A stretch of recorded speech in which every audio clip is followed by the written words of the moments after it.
मिनश्शैतानिर्रजीम बिस्मिल्लाहिर्रहमानिर्रहीम। अज़ीज़ तलबा अस्सलाम वालेकुम। उम्मीद है आप सब लोग खैरियत से होंगे। अल्लाह ताला आपको ज़िंदगी के हर मैदान में कामयाब करे, आमीन।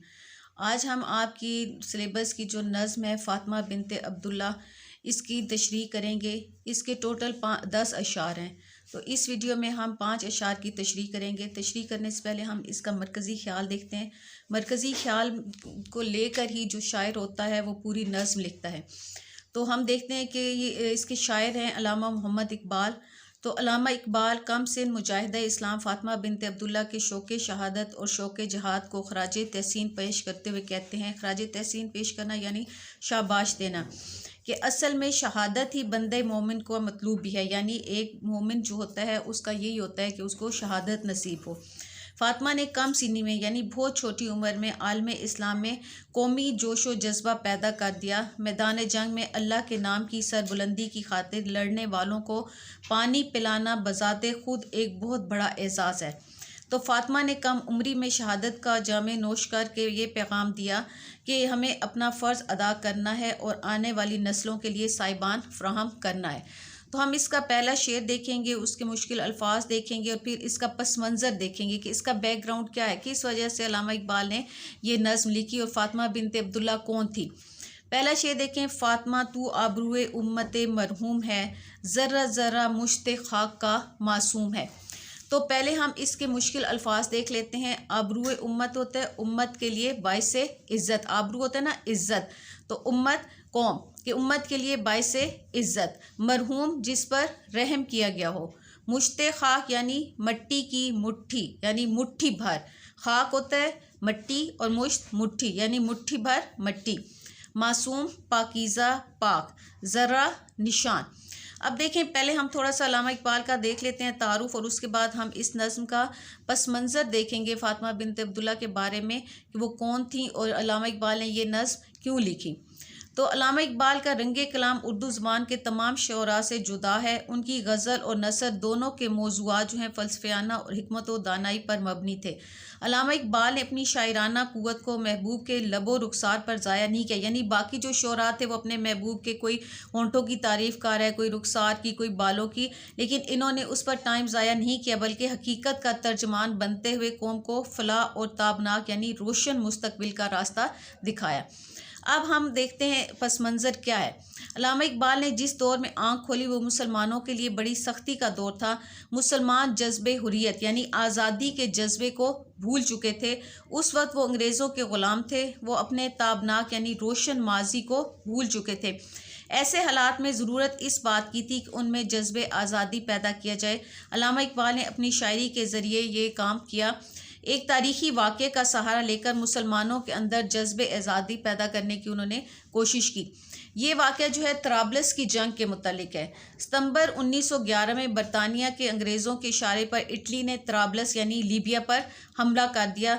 तुर्की जो था वो तराबलस वालों की मदद करना चाहता था, मगर वो इस कदर ताकतवर ना था कि मिस्र पर हुक्मरान अंग्रेज़ों की नाकाबंदी को तोड़ सके। तराबलस के दीनी और जो सियासी रहनुमा थे उमर मुख्तार अहमद शरीफ, जो कि मिलिट्री कमांडर भी थे, उन्होंने इस जंग को जिहाद करार दे दिया। इस ऐलान के साथ ही मुसलमान जो थे बेसरो सामानी के बावजूद यानी उनके पास कोई ज़्यादा सामान वगैरह नहीं था, मैदान जिहाद में निकल आए। तो फ़ातिमा बिनते अब्दुल्ला भी उन्हीं मुजाहिदीन में शामिल थी। उस वक्त वो सिर्फ 14 बरस की थी। ये नज़्म अल्लामा इकबाल ने उस अरब लड़की फ़ातिमा बिनते अब्दुल्ला को ख़राज तहसीन पेश करने के लिए 1912 में लिखी। यानी 1911 में जो वो जंग हुई थी जिसमें फ़ातिमा बिनते अब्दुल्ला ने शहादत नोश किया था, तो 1912 में अल्लामा इकबाल ने ये नज़्म लिखी। फ़ातिमा बिनते अब्दुल्ला जो थी वो 14 बरस की थी और उस जंग में ज़ख्मियों को पानी पिलाते हुए शहीद हुई थी। तो अल्लामा इकबाल पहले शेर में फ़ातिमा को मुखातिब करते हुए कहते हैं कि ए फ़ातिमा तू मुसलमान कौम के लिए इज़्ज़त और फ़ख्र का बाइस है। ये है ना, फ़ातिमा तू आबरूए उम्मत मरहूम है, ज़र्रा ज़र्रा मुश्ते खाक का मासूम है। यानी वो कहते हैं कि तू जो है मुसलमान कौम के लिए इज़्ज़त और फ़ख्र का बाइस है। तेरे लिए ये निस्बत कमाल की है कि तू मदीने के ताजदार की बेटी की हमनाम है। यानी हुज़ूर सल्लल्लाहु अलैहि वसल्लम की बेटी हज़रत फ़ातिमा की हमनाम है। यही वजह है कि अल्लाह ताला ने तुझे उम्मत मरहूम यानी बख्शी हुई उम्मत के तौर पर चुन लिया है। तूने मैदान जंग में वो कारनामा सर अंजाम दिया जो उम्मत के लिए इज़्ज़त का बायस करार पाए। बकौल शायर, तू है हम नाम दुख्तरे अहमद, बाइस फ़ख्र है तेरी निस्बत। यानी दुख्तर क्या होता है? बेटी। अहमद यानी हुजूर सल्लल्लाहु अलैहि वसल्लम के, ए फ़ातिमा तू हुजूर सल्लल्लाहु अलैहि वसल्लम की बेटी की हम नाम है और ये जो निस्बत है तेरे लिए बाइस फ़ख्र है। अब दूसरे मिसरे में इकबाल कहते हैं कि ए फ़ातिमा, अल्लाह ताला ने तुझे जिस खाक से तख्लीक किया यानी जिस मिट्टी से पैदा किया उसका ज़रा ज़रा गुनाहों से पाक है। इज़्ज़त और सरफराजी तेरे मुकद्दर में लिख दी गई।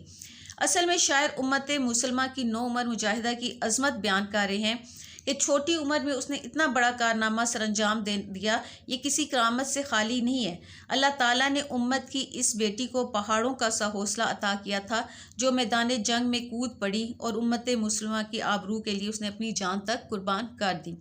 बकौल शायर, खाके मासूम से किया तख्लीक, फ़ातिमा को खुदाए बरतर ने। देखिए कितनी शायरों ने उसको खराज तहसीन पेश किया है।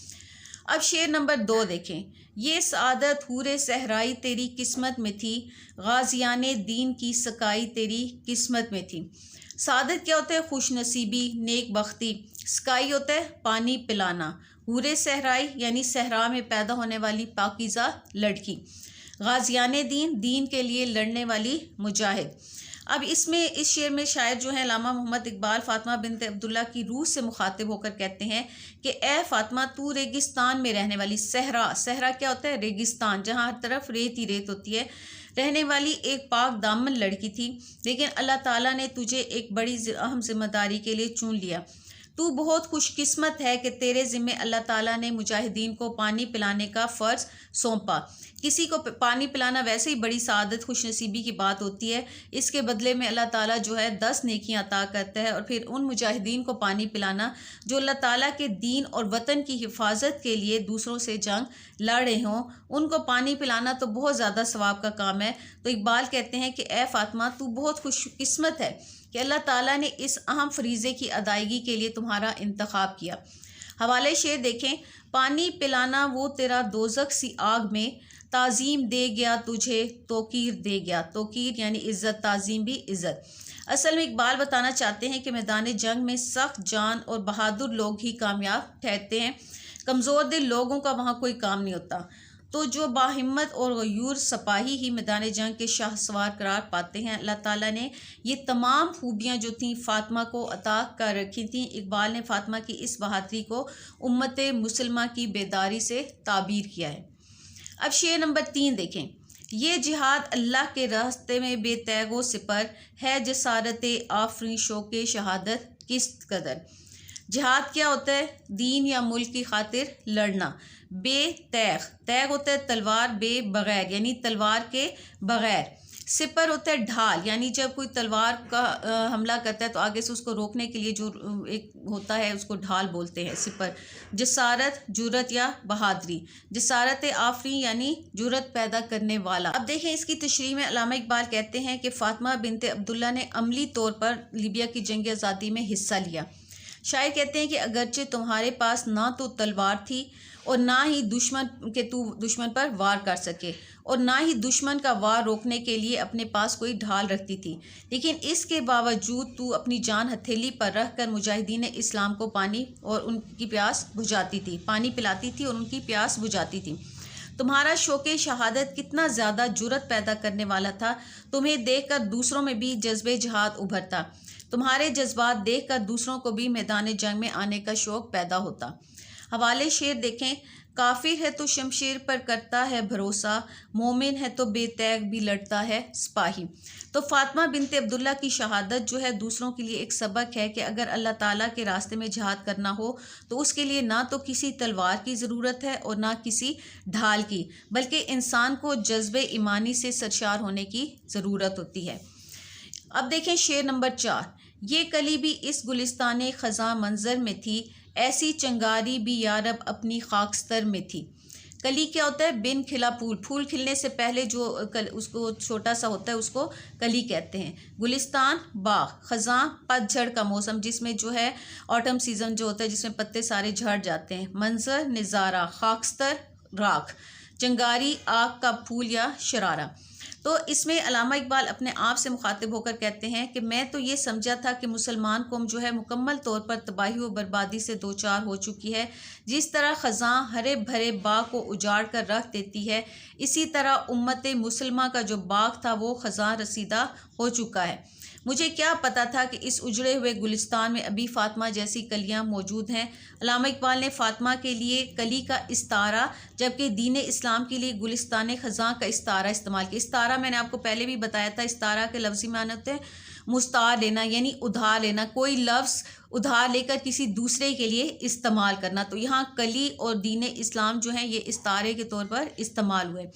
तो शायर के कहने का मतलब ये है कि दीन इस्लाम के लिए गुज़रे दौर में जब गुलिस्तान इस्लाम पर ख़ज़ां का यानी बर्बादी का दौर दौरा था, तो इन हालात में फ़ातिमा बिनते अब्दुल्ला जैसी नन्ही कली खिलकर अहले दुनिया को जद्दोजहद और जिहाद का पैगाम दे रही थी। शायर कहते हैं कि जब कोई चीज़ जल जाती है तो उसकी राख बाकी रह जाती है और इंसान ये समझता है कि अब इस राख से कुछ हासिल नहीं होगा कि अचानक कोई चिंगारी भड़क कर अपने वजूद का एहसास दिलाती है। यानी वो जो राख होती है उसके अंदर कोई छोटी सी चिंगारी बाकी होती है, तो एक चिंगारी उम्मीद की किरण बन जाती है कि आग अभी बुझी नहीं है बल्कि इसमें अभी तपिश बाकी है। इसी तरह फ़ातिमा भी इस उजड़े हुए गुलिस्तान में एक कली की मानित है जो इस बात का एहसास दिलाती है कि ये गुलशन अभी उजड़ा नहीं है, इसमें नए पौधे जन्म ले सकते हैं, इसमें फिर से बहार आ सकती है। तो हवाले शेर देखें, अक्स से खुशबू हों बिखरने से ना रोके कोई, और बिखर जाऊं तो मुझको ना समेटे कोई। तो ये थी शेर नंबर 4 की तशरीह। अब शेर नंबर 5 देखें। अपने सहरा में बहुत आहू अभी पोशीदा हैं, बिजलियां बरसे हुए बादल में भी ख्वाबीदा हैं। सहरा क्या होता है? रेगिस्तान। आहू हिरन, पोशीदा यानी छुपे हुए, ख्वाबीदा सोई हुई। बिजलियाँ इससे मुराद आसमानी बिजलियाँ जो हैं।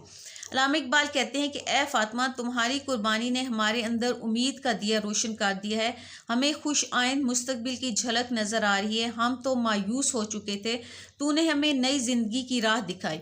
हमें इस बात का यकीन हो गया है कि अभी हमारे इस रेगिस्तान में बहुत से हिरन जो हैं वो छुपे हुए हैं। हिरन असल में नखलिस्तान में रहते हैं। नखलिस्तान यहाँ जहाँ पे फूल पौधे वगैरह होते हैं, सहरा में वो ज़िंदा नहीं रह सकते। यहाँ इकबाल की मुराद ये है कि अभी हमारे पास जो है जज्बे अमल रखने वाले बहुत से लोग मौजूद हैं। आसमान पर बादल घिरे हुए हों तो उसमें भी जो है बिजलियाँ लहरें लेती हैं, लेकिन जब मूसलाधार बारिश हो जाती है और बादल छट जाते हैं तो बिजली नहीं चमकती। लेकिन इकबाल कहते हैं कि अगरचे मुसलमान अरूज हासिल करके अपना इक़्तिदार खो चुके हैं, उनका बादल बरस चुका है, मगर अब भी इस बरसे हुए बादलों में फ़ातिमा जैसी बहुत सी बिजलियाँ छुपी हुई हैं जो भूले हुए मुसाफिरों के लिए रास्ते की रोशनी है। हवाले शेर देखें, खुदा ने तेरे मुकद्दर में जीत लिख दी है, दिलो नज़र में ज़रा इंतज़ार पैदा कर। तो ये 5 अशार की तशरीह थी जो हमने इस वीडियो में की है। अगले 5 अशार की तशरीह इंशाल्लाह मैं अगली वीडियो में करूँगी। उम्मीद है आप लोगों को समझ आ गई होगी। अगर किसी को कुछ समझना हो तो कमेंट सेक्शन में मुझसे पूछ सकता है।